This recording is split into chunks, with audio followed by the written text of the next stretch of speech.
जय श्री श्याम। अर्जुन और कर्ण पूर्व जन्म में कौन थे, इनकी आपको मैं कथा सुना रहा हूँ। जय श्री श्याम। सनातन महाकाव्य महाभारत में भगवान कृष्ण को नारायण के रूप में पहचाना गया है, लेकिन क्या आप जानते हैं कि अर्जुन और कर्ण अपने पिछले जन्मों में कौन थे? भागवत पुराण में नर नारायण की एक कहानी का उल्लेख है, जहाँ नर और नारायण भगवान विष्णु के जुड़वा अवतार हैं। उन्होंने पृथ्वी पर धर्म की रक्षा के लिए जन्म लिया। महाभारत के महान महाकाव्य में युद्ध में महत्वपूर्ण भूमिका अर्जुन की थी, जो अपने पिछले जन्म में नर थे और भगवान कृष्ण नारायण के रूप में थे।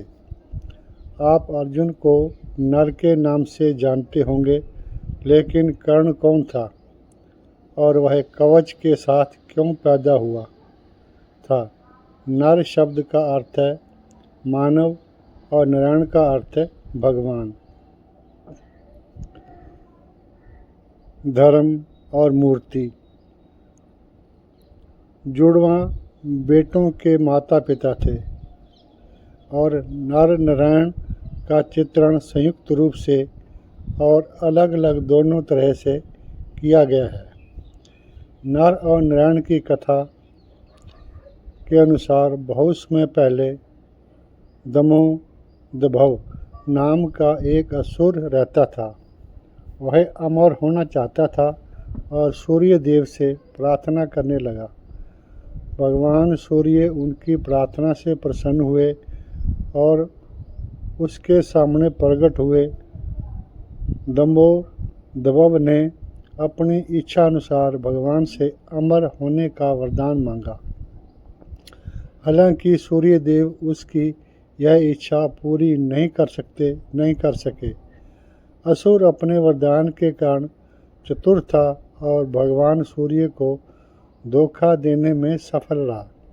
उसने भगवान सूर्य से 1000 कवच का वरदान मांगा, जिसे केवल वही लोग तोड़ सकते थे जो 1000 वर्षों तक तपस्या करते थे। इसलिए जो भी कोई उसे हराना चाहता था, उसे एक कवच तोड़ने के लिए 1000 वर्षों तक तपस्या करनी होगी और एक कवच तोड़ने के बाद वह व्यक्ति मर जाएगा। 1000 वर्ष की तपस्या बराबर एक कवच तोड़ना। 1000 कवच के लिए 10 लाख वर्ष की तपस्या। भगवान सूर्य ने उसकी चतुराई भरी विनती मान ली और उसकी इच्छा पूरी कर दी। अब दमोदभव किसी अमर प्राणी से कम नहीं था, साथ ही उसके कवच को हराना भी असंभव से कम नहीं था। दमोदभव की विनती पूरी होने के पश्चात भगवान सूर्य परेशान हो गए, क्योंकि उन्हें पता था कि दमोदभव उनके वरदान से कुछ नहीं कर पाएगा और वे मदद के लिए भगवान विष्णु के पास गए। हालांकि भगवान विष्णु ने उन्हें सांत्वना दी कि जो कोई भी अधर्म का रास्ता अपनाएगा, वे उसे खत्म कर देंगे। भगवान सूर्य से वरदान प्राप्त करने के कुछ ही समय बाद दमोदभव ने लोगों के लिए तबाही मचाना शुरू कर दिया। हर कोई उससे लड़ने से डरता था, जिससे वह और भी विनाशकारी हो गया। जल्दी ही लोग उसे सहस्त्र कवच, हजार कवच वाला कहने लगे। इसी समय के आसपास राजा दक्ष ने अपनी बेटी का विवाह ब्रह्मा के मानस पुत्रों में से एक धर्म से किया। मूर्ति को सहस्त्र कवच के बारे में पता था और उसने लोगों की मदद करने के लिए भगवान विष्णु से प्रार्थना की।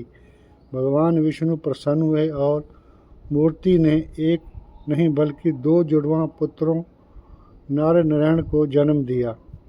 जुड़वां भाई अविभाज्य थे। एक के मन में जो विचार आते हैं दूसरे के द्वारा पूरे किए जाते हैं। समय बीतता गया। जब शस्त्र कवच बद्रीनाथ के जंगल के पास लोगों को मार रहा था, वहाँ नर नारायण रह रहे थे। नारायण ने शस्त्र कवच के साथ आमने सामने की लड़ाई की, जबकि नर नारायण की ओर से बद्रीनाथ में ध्यान कर रहे थे। जब शस्त्र कवच ने नारायण की आंखों को देखा तो वह पहली बार उनकी आंखों की शांति से डर गया। वह जानता था कि नारायण कोई साधारण व्यक्ति नहीं है, उसके पास उसे हराने की अपार शक्ति है। दंभोदभव और नारायण के बीच लड़ाई शुरू हो गई। नारायण शस्त्र कवच का पहला कवच तोड़ने में सफल रहा, लेकिन कवच के टुकड़े टुकड़े हो जाने के बाद उसकी मृत्यु होगी। नारायण को बचाने के लिए नर दौड़कर आया। उसने ध्यान से नर ने सफलतापूर्वक भगवान शिव को प्रसन्न किया और महामृत्युंजय मंत्र अर्जित किया, जिसके प्रयोग से उसने नारायण को पुनर्जीवित किया। शस्त्र कवच डर गया क्योंकि उसे पता था कि एक ही आत्मा वाले 2 लोग हैं। अब यह नर ही थे जिन्होंने शस्त्र कवच से युद्ध किया, जबकि नारायण बद्रीनाथ में तप कर रहे थे। बद्रीनाथ मंदिर एक तपोभूमि के रूप में जाना जाता है, जहाँ 1 वर्ष की तपस्या 1000 वर्षों के तप के बराबर होती है, जिसके कारण नर नारायण वहाँ तप करके शस्त्र कवच को हराने में सक्षम हुए। जुड़वां भाई स्थान बदल बदल कर लड़ते रहे और शस्त्र कवच के 999 कवच तोड़ दिए। तब एक दंभोदभव को एहसास हो गया कि वह जुड़वां भाइयों को नहीं हरा सकता और अपनी रक्षा के लिए भगवान सूर्य की शरण में भाग गया। भगवान सूर्य ने दंभोदभव की रक्षा की क्योंकि वह उनका भगत था। नर क्रोधित हो गए और उन्होंने भगवान सूर्य को असुर के अगले जन्म में दंभोदभव के साथ मनुष्य रूप में जन्म लेने का शाप दे दिया। सूर्य देव ने अपने भगत के लिए शाप स्वीकार कर लिया, इसलिए शस्त्र कवच को मारने का वचन निभाने के लिए नर नारायण ने भगवान कृष्ण नारायण और अर्जुन नर के रूप में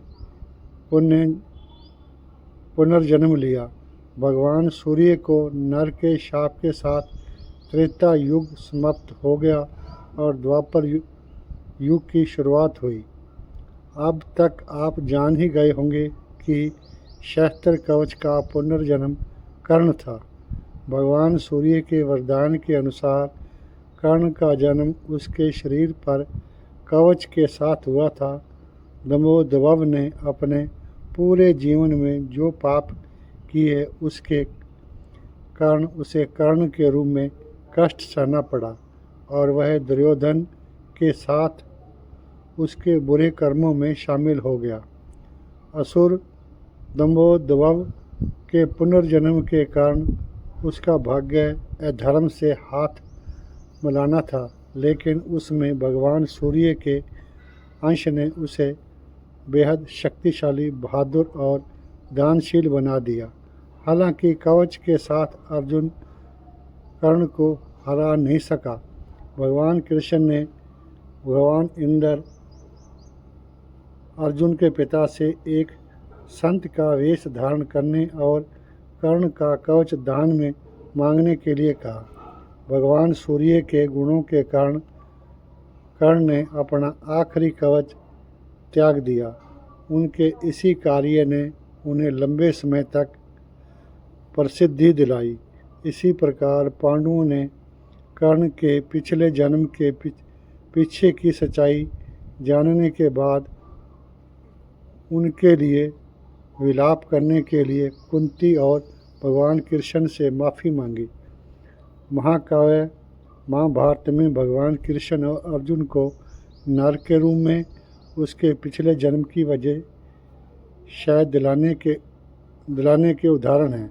साथ ही उन्होंने उसे यह भी एहसास कराया कि वर्तमान जीवन में उसका उद्देश्य कर्ण के रूप में पुनर्जन्म लेने वाले शस्त्र कवच का वध करना है।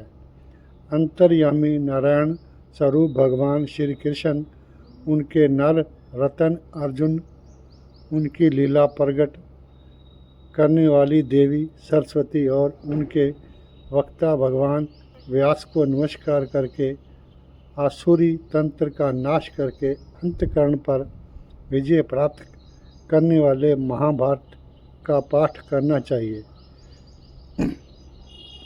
मैं भगवान श्री कृष्ण नारायण और उनके मित्र अर्जुन तथा देवी सरस्वती को नमन करता हूँ, जिन्होंने महाभारत के रहस्यों को उजागर करके हमें अनुग्रहित किया है, और लेखक व्यास को नमन करता हूँ, सभी नकारात्मकताओं को नष्ट करके हमें महाभारत महाकाव्य का जप शुरू करना चाहिए। भगवान श्री कृष्ण की जय हो। यदि आपको यह कथा अच्छी लगी हो तो कृपया लाइक करें और इस प्रकार की और वीडियो देखने के लिए मेरे चैनल को सब्सक्राइब करना न भूलें। कहानी सुनने के लिए धन्यवाद।